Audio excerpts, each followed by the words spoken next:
ng ICI. Ngayon sabi nila gagawin daw nilang transparent. Tingin ko huli na. So wala tayong nakikita na ginagawa ng ICI. Ngayon sabi nila gagawin daw nilang transparent. Tingin ko huli na. O yan, si Babe Singson, sumama sa kanila. Nauna pa dyan si Mayor Magalong. Ayun, nag-aalisan din. Talagang wala, mali eh. Ako yung sinasabi, walang kapangyarihan. Hindi. Yung kapangyarihan, secondary yun. Ang importante first is transparency.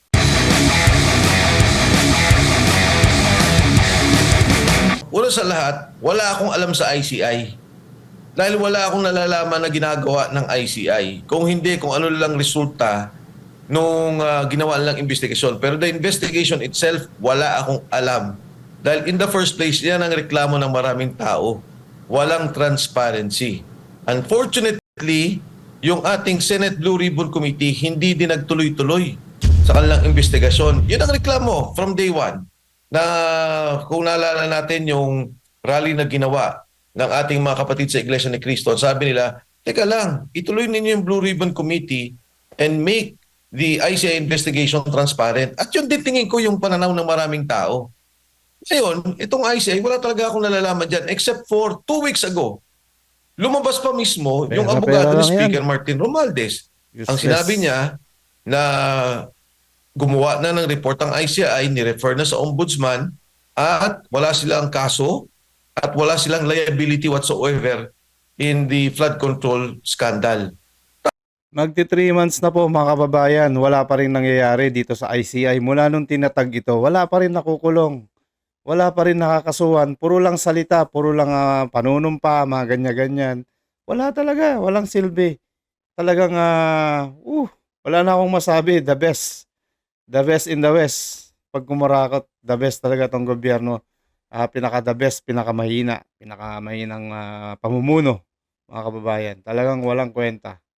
Tapos, ang narinig ko na lang, may referral na gagawin tungkol dito, may referral na gagawin tungkol dyan. So, wala tayong nakikita na ginagawa ng ICI. Ngayon, sabi nila, gagawin daw nilang transparent. Tingin ko huli na. O, yan, si Babe Singson, sumama sa kanila. Nauna pa dyan si Mayor Magalong. Ayun, nag-aalisan din. Talagang wala, mali eh. Ako yung sinasabi, walang kapangyarihan. Hindi. Yung kapangyarihan, secondary yun. Ang importante first is transparency. Dahil hindi natin makita yung poder o kapangyarihan ng ICI until nakikita natin yung actual na nagiging hearing nila. Sino bang pinapatawag nila? Paano tinatanong ang tao? Anong kapangyarihan nilang kunin ang dokumento? Anong kapangyarihan nila na ensure na dumating ang tao doon? Hindi naman natin nakita yung mga bagay na yun from day one eh. So sa akin, Admar and Jade, hindi ako naniniwala sa ICI. From day one, naging parang budol. ang ginawa nilang investigasyon. Itago ang Ayun, lumabas yung mga pangalan, iilan-ilan, yung mga maliliit na pangkawani ng DPWH at saka yung mga contractors. Yung mga congressmen, nakita natin nag-report doon. Sabi, nagpunta daw, nagsalita. Ano nangyari?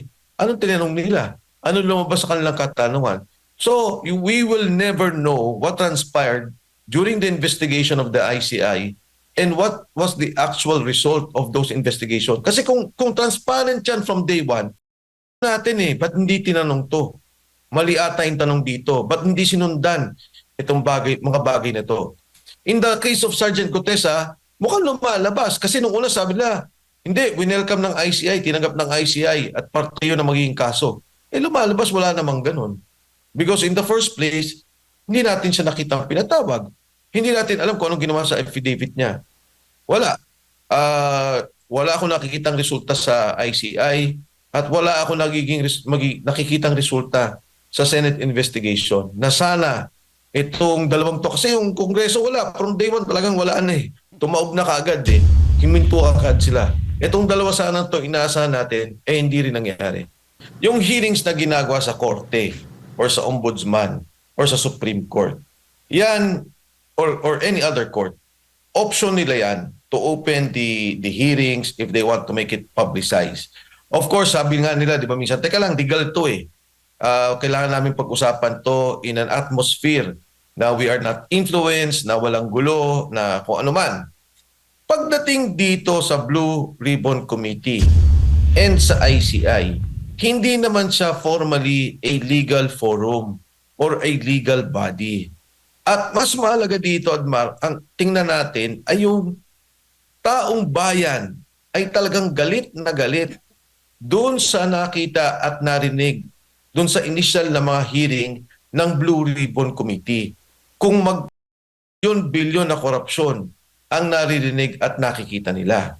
Si Saldico, na napakalaga nung kanyang mga sinasabi sa ngayon, inamin na niya kung ilang bilyon. Kung maririnig mo, Admar, no, sabi niya doon nagpapasok, nag-insert si Pangulong Bongbong Marcos, 100 billion pesos at diniliver ko sa kanya ang 25 billion pesos.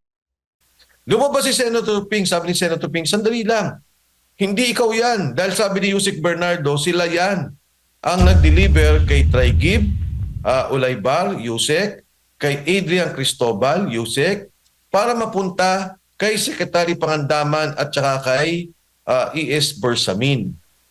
So, yung binabanggit niya na yon, galit na galit ang taong bayan nung kinorek. Sabi ni Saldico, mali yan. Hindi 26 billion yan, kung hindi 52 billion ang pondong yan galing sa ibang pondo.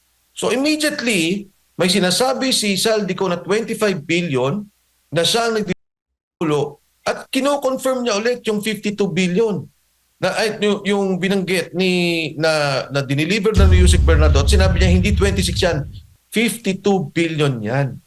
So dyan pa lang 77 billion na ang nakikita natin na pinag-uusapang korupsyon na inilabas ni Saldico. Gustong marinig ng taong bayan yan. Gusto nilang malaman ano bang totoo. Saan napunta na pera at sinong kumuha. Ang problema natin dito, Admar at Jade, may pinagtatakpan sila. Ayaw nilang madikit to kay Speaker Martin Romualdez. Ayaw nilang makonekta to yung delivery na binanggit ni Gutesa at binabanggit ni Saldico kay Speaker Martin Romualdez. Ayaw nila marinig yung investigasyon at makita kung paano naidikit to kay Pangulong Bongbong Marcos. Paano sinasabi ni Saldico na nag-deliver siya kay Bongbong Marcos? Nasaan na si Traigib, si Adrian, si E.S. Bersamin, at saka si Secretary Pangandaman? Tatagdagan ko pa. Nung magsalita si Gutesa, anong sinabi niya? 90 po kami.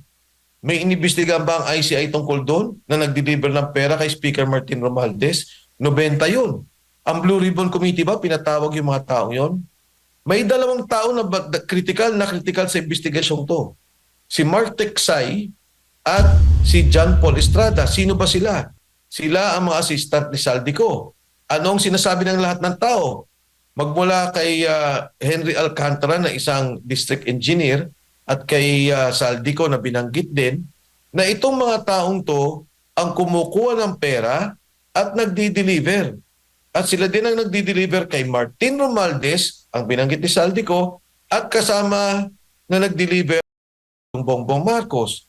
May listahan yung dalawang taong yun. Pinatawag ba ng Blue Ribbon Committee? Pinatawag ba ng ICI? Hindi. Kasi pag tiningnan mo yung lahat ng mga taong to at yung sinabi ni Sergeant Gutesa, direktang-direkta, delivery ng pera. Hindi kumita yung mga taong yan nagdi-deliver ng pera. At ito ang magkokonekta kay Martin Romualdez at kay Pangulong Bongbong Marcos. Pero sa tingin niyo po, Kong Mike, kung ang inaakusahan po nito ni Congressman Zaldico at ng iba pang mga witness ay ang mga Duterte, mabilis po siguro yung investigasyon. Wag na lang nating idikit doon kay Duterte, yun lang kay Saldico. 4 na buwan, hindi nila kinakasuhan. Nung binanggit na yung Pangulong Bongbong Marcos, ayun, bigla na lang nakasuhan si Saldico. Kaya ako, iniintay ko na lang si Mark Teksay. Asa na yan? Si Paul Estrada, nasa na yan?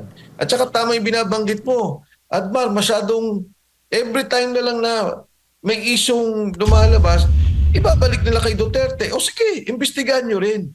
Wala namang problema. Pero ito muna nakita natin at nandito yung 2025 budget kasi nandyan lumabas yung mga ghost projects. Alam mo, ang problema pa sa ghost projects, hindi mo pwedeng patagalin. Dapat agad-agad i-address ang mga isyong to. Ngayon lang naman kasi nakita ng taong bayan ang malawakang korupsyon. Ngayon lang ang naranasan Paano ba ito lumabas?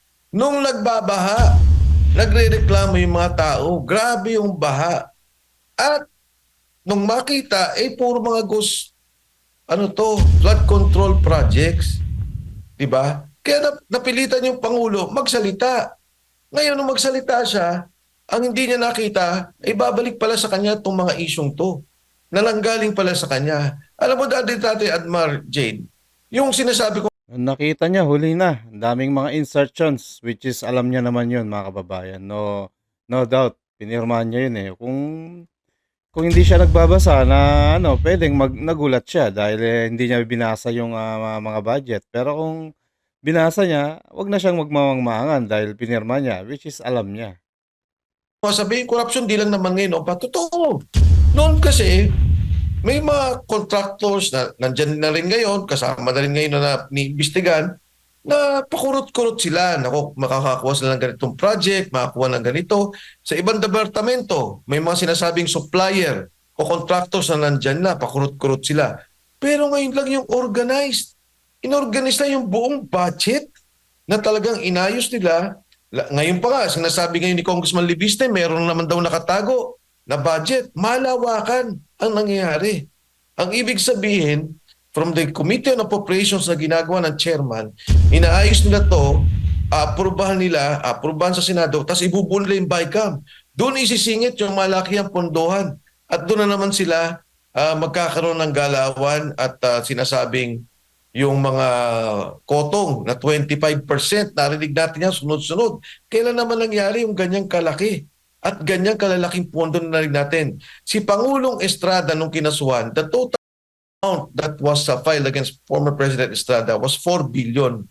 Meron sinasabi silang Weteng Fund, may Muslim Youth Foundation Fund, pero yung direct na naging participation na sa government funds was the tobacco excise tax. Yun ay umabot ng mga 140 million pesos. Dito na-convict ang Pangulong Estrada. Noong panahon ng Pangulong Gloria Macapagal Arroyo, ang final sa kanyang kaso was the PCSO Intelligence Fund. Hindi niya pondo ng PCSO. Nakita doon na may nakasulat siya na handwritten na doon sa paggamit nila ng intelligence fund. Ikinaso kay Pangulong Gloria yon, 366 million. Yun ay na-dismiss, na-acquit ang Pangulong GMA sa kasong yun. Dito, district engineer pa lang, billion-billion na. Grabe. Paano na bang ikukumpara yun? Biruin mo yung nakita nating pera. Nung magsoli nga ng pera, ito yung pondo pinag-usapan natin kay ERAP, yun na yung pondo ng gobyerno, 130. Yung ito ng 360, pondo na ito ng gobyerno. Dito pa lang kay district engineer yung pondo ng gobyerno, bilyon. Nung magsoli, 100 milyon, district engineer. Naku naman. So iba talaga to, itong malawakang issue ng korupsyon at organisado, pinamumunuan ng ating Pangulo, kasama si Speaker Martin Romualdez at kasama itong si Chairman Saldico. Opo. Nagbubulag-bulagan ka na, Admar, kung di mo naintindihan yung issue na involved ang Pangulo. Because pag submit ng budget, pinirmahan ng Pangulo yan. Pag-uusapan ng Kongreso, iakyat nila. Nagkaroon ng BICAM, nagkaroon ng unprogram. Umakyat sa Pangulo, pinirmahan niya, inapprove niya yung buong pondo ng ating gobyerno. Bago lumabas sa mga pondong yan, lalo na yung unprogram, pipirmahan pa rin ng Pangulo yan kung ano mga pondo na lalabas. Kaya yan sinasabi ko, grabe. Konektado ang Pangulo dyan, kasama siya dyan. Maraming salamat po, former Congressman Mike Defensor. Talagang hindi ho tayo nagbubulag-bulagan dito. Alam na ng buong Pilipinas itong mga nangyayaring mga pandaraya, mga pagnanakaw, which is alam na namin na sino talaga yung mga involved dito. Kaya lang po, itong mga transparency ang gusto nila. Itong mga ICI, since 3 months before, nung tinatag to, hanggang ngayon wala pa rin nakakasuhan. Talagang patawa itong mga gobyerno talaga natin. Kaya wala akong kwenta yung mga ICI na yan, mga kababayan. At saka kontrolado po nila lahat dito, mula dito sa Korte Suprema, Ombudsman. Tignan na yun nyo, mga kababayan, sila Alcantara, napakalit lang ng mga tao yan, hindi small fish. Yung mga malalaking isda, wala po dito. Ayan, sila Bonoan, yung secretary dati, na-involve. Yung USEC secretary din, si Cabral, wala rin. Hindi rin nakakasuhan.